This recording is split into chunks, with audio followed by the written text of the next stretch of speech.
You do your makeup and make yourself breakfast as you get yourself ready for the day. Bread with butter and strawberry jam. You play Lana Del Rey as you eat. You get ready for your date, putting on a small dress. Your fangs come out in excitement of the night to come. Keep in mind that what you might consider dark coquette or one way of interpreting an aesthetic might be different from how I interpret it. Aesthetics aren't just one thing, and neither are people. Aesthetics are just ways of styling your closet through different types of inspiration, usually visual media. Kind of like dress up. Please keep in mind that aesthetics will overlap and aren't the end-all be-all, just for fun. Do keep in mind that TikTok trends are fleeting at best, and that everyone should have their own personal style and are just trying to do their best with what they have on hand. Do keep in mind that fashion is subjective and that everyone is welcome to express themselves to the fullest degree. Although aesthetics aren't everything, do keep in mind that everything does not need to be an aesthetic, and that this series is a way of styling fashion and how people use style to express themselves. Trigger warning for child SA, pedophilia, kidnapping, etc., and trauma. Rising in popularity on TikTok around December 2023 and January 2024, the coquette aesthetic seemed to sprout from nowhere, and as of today has gotten a bit more popular, but is still overall a small niche aesthetic under most of the coquette aesthetics. Its roots is centered around the 1960s coquette and Lolita culture, previously called dark nymphet or vamp coquette.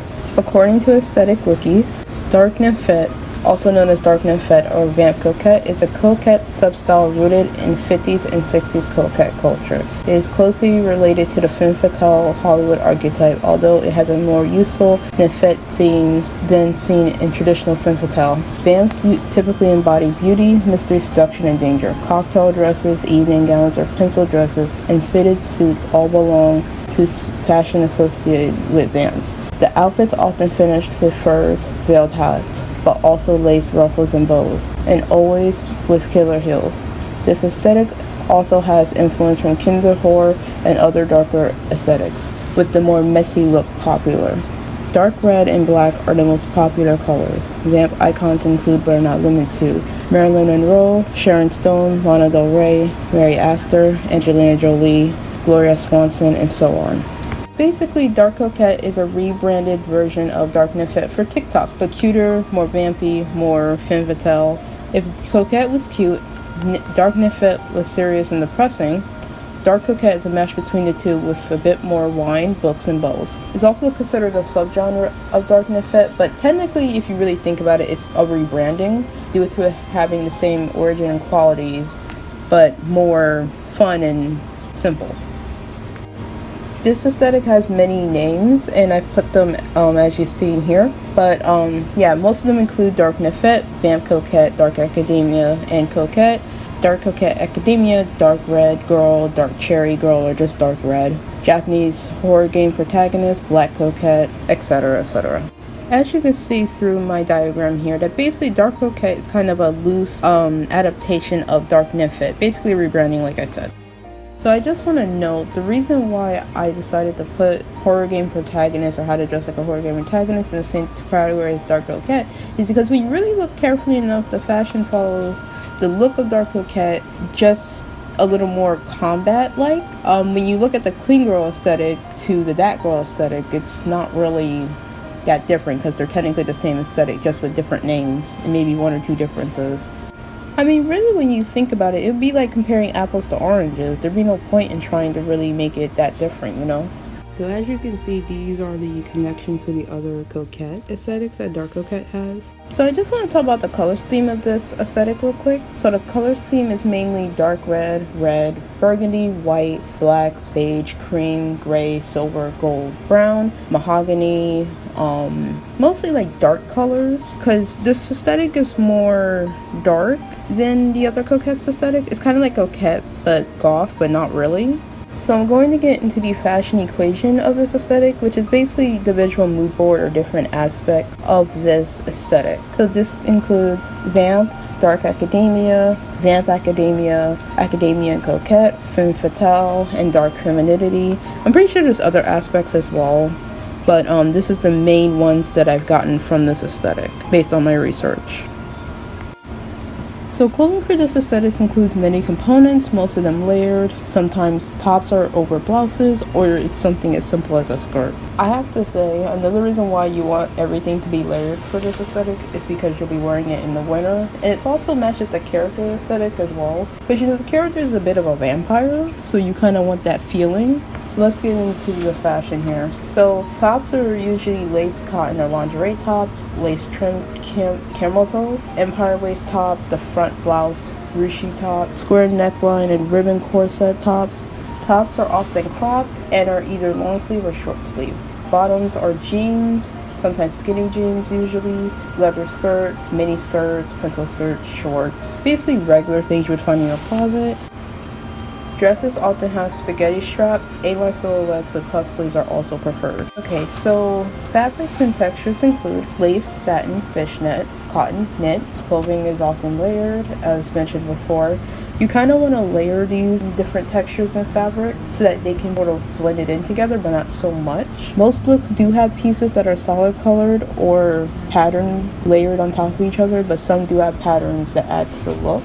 So there's a lot of fabrics and textures in this aesthetic. Lace, satin, fishnet, cotton, knit. Those are kind of the ones you want to use. Most of them are layered on top of each other, sort of giving a sort of pattern look to the aesthetic. Most of the pieces that you have in your closet are stripes. Polka dots are kind of rare.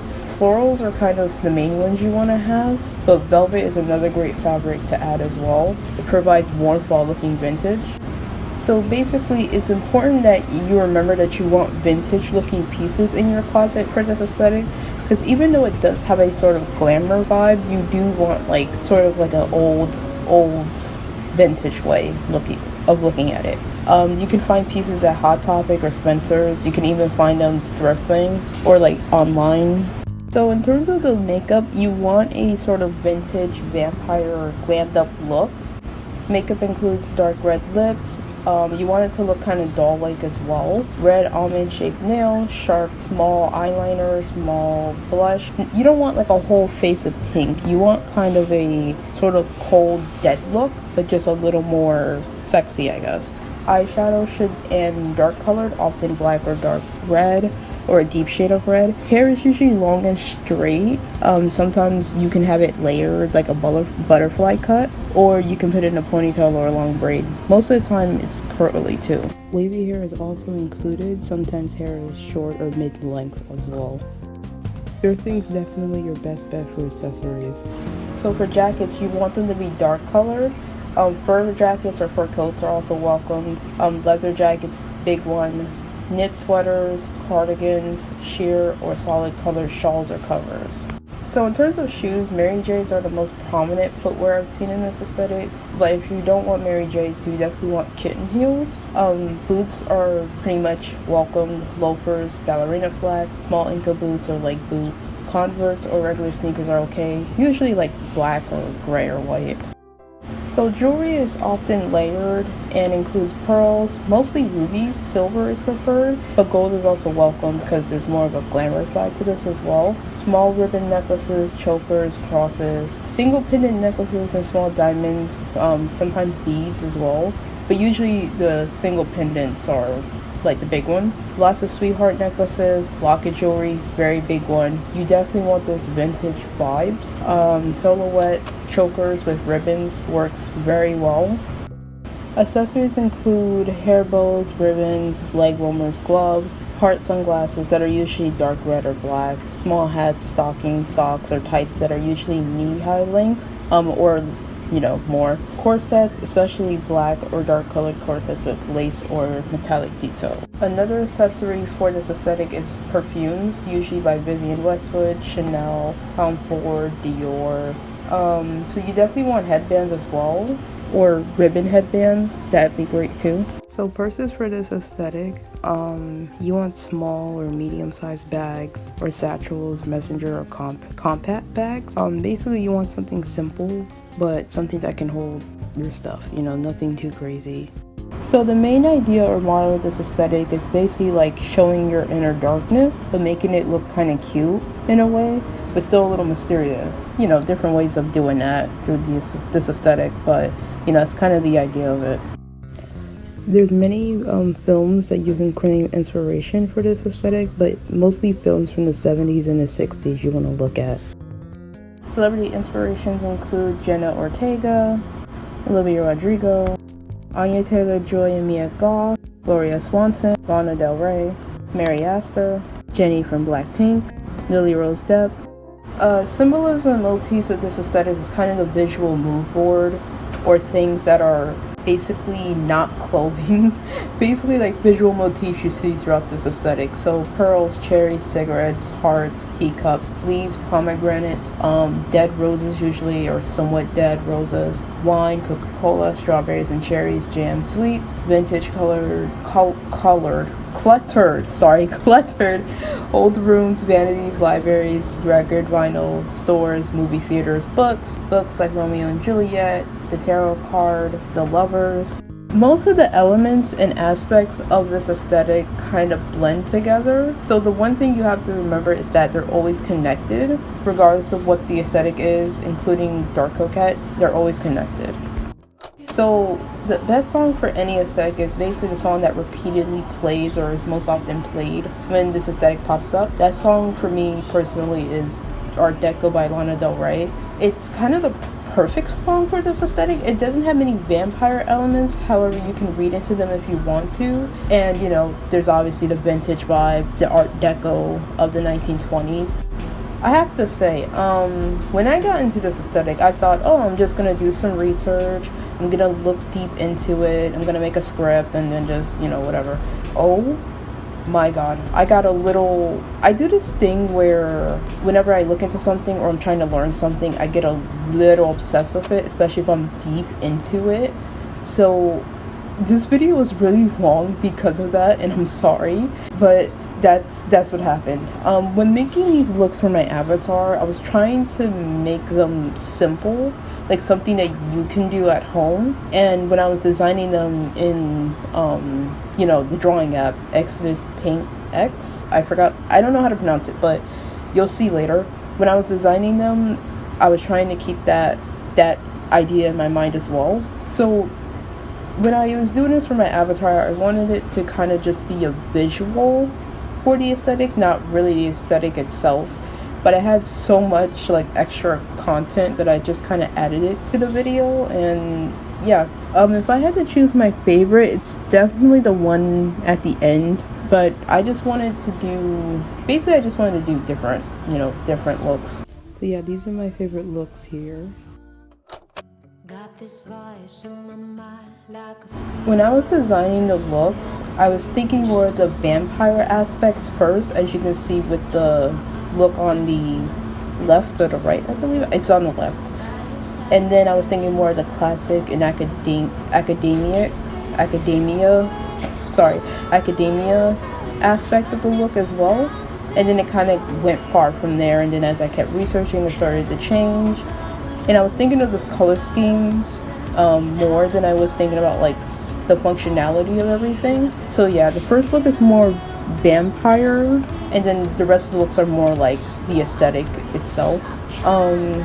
I had to go through so many layers with this because I kept confusing all the layers that I had with each other, and then I had to like basically do all this extra stuff to get the video because my phone was corrupting and it was really bad. So yeah, that happened. And then I had to work on the background, and then I had to work on like making sure the color schemes were right, making sure the shading and the lighting was right with the looks, and thinking of like how they, you know, relate to each other. But I had to get rid of one look too because it just wasn't working out. And yeah, that's about it. I kind of just sketched it, worked with the, oh sorry, that was one of my cats. I kind of had to sketch it, line it, then color it, because at that point I was working on the video and it was getting really long, and I was like, okay, I gotta do this really quick. So yeah, that's it.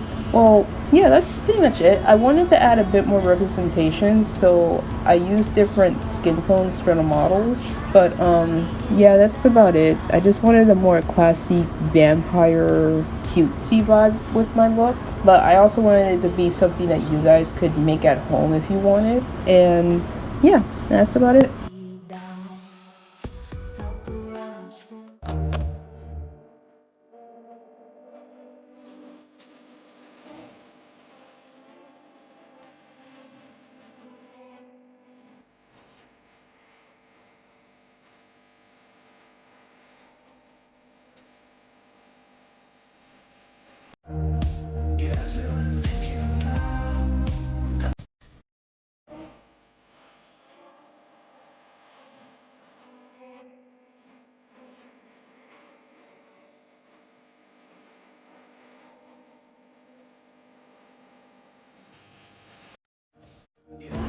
So yeah, these are the looks.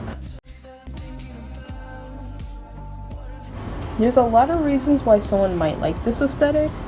You know, I have them listed here, you know, on this little PowerPoint. But there's multitude of reasons, you know, nostalgia, enjoying, you know, dressing cute in the winter, trying to mix it up different styles, the vampire elements as well. It's also a break from what everyone else is doing, because it is like its own thing, but it's also kind of like not. Like it's in that mixed sort of gray area where, oh yeah, I'm dressing like a cute vampire, but I'm also dressing like I read a lot of books and I'm human. Like that type of thing. It's also really cool because it's almost like taking the patriarchy's sorry, the patriarchy's idea of the nymphette and flipping it on its head and almost reclaiming it to a certain degree. And it's also like limitless in self-expression, as most aesthetics are, because you know most people interpret certain aesthetics differently than other people. So there's a lot of criticisms that rightfully so could come with this aesthetic, with or any coquette aesthetic, honestly, which I'll talk about in a separate video. This is very much a femme aesthetic, and if you like that, that's fine, but it has a way of probably alienating people who aren't into that. But you also have to keep in mind its origin, how it plays into how you present yourself to the world, and to an extent what you stand by. Although this aesthetic is seen as a darker version of the main coquette style, and it's not really exactly the nymphette, dark nymphette specifically, it still has like the style surrounding it, and also it is a coquette aesthetic, which is mainly inspired by the 1960s novel Lolita. So yeah, we have that going for it. It's just important that you remember that the media and content alike that you consume does have power and influence over us and can have an effect on all of us. Not all of us, but just us as people in general. And if we don't watch what we're, you know, consuming, that can just go down a rabbit hole of messed up stuff. So we're gonna go into not necessarily a rabbit hole, but just like we're gonna talk about things that are not fun. So a trigger warning, trauma like kidnapping, SA, child SA, pedophilia, you know, as I stated before, etc. So I'm just gonna link some stuff below in case you're going through that. Even though Dark Coquette isn't dark nymphette, or coquette, it still has some connotations when you look deep into it, but you would have to look kind of really deep into it, like into its history, because you know it originated a little on Tumblr, Tumblr. But yeah, you have to really like look into it if you really want to think about it. But it kind of flips it on its head as well. But yeah, unlike dark nymphette, it doesn't carry those connotations, but it does have similar origins. Um, Another thing about this aesthetic is that there wasn't that much minority representation. I tried to look as best I can, and sure I found some, but I wasn't able to find much. And the thing with that is that whenever something is occupied by the majority, it tends to lead to gatekeeping and guarding, which is weird because this is not that big of a deal. It's leaving room for no one different who wants to express themselves through the fashion of this aesthetic, which fashion is not about. There's another aspect of consumerism to this as well, like having to spend money on luxury items, clothing, etc. Where you don't really need to, you can just look in your closet and sew something and then you're all good. Another reason why this aesthetic has so much criticism, and a coquette aesthetic or any aesthetic in general has criticism, is the performance of it all. Pretending to read or present yourself as someone who is intellectually superior than anyone else is really gross. The elitism of this aesthetic is really gross. The looking like you're a grown woman or a man dressing like a young child is like glorifying pedophilia, which is really gross. And making yourself seem superior to anyone else because you survived trauma is just no. Like, I'm sorry, but trauma does not make you special. Like, that's really gross. It's just, like, trauma is not something you just go through when you take 5 minutes to heal from. Like, that is something you have to take years to heal from. Like, what? So that's one thing you would have to keep in mind with this aesthetic. However, it's also important that aesthetics are not your entire life and that fashion is objective, but you also have to keep in mind where that fashion comes from. Give the look an edgy twist with black or red lace, mesh tops, chokers, and dark lipstick. Pair a black brassiere top with a tulle skirt for a moody romantic vibe. Velvet, leather, and studs add extra gothic touches. You see, the word coquette comes from the French word meaning flirtatious woman. It's all about that playful, charming, slightly mischievous vibe. Now add a dash of darkness to that, and you got yourself the dark coquette aesthetic.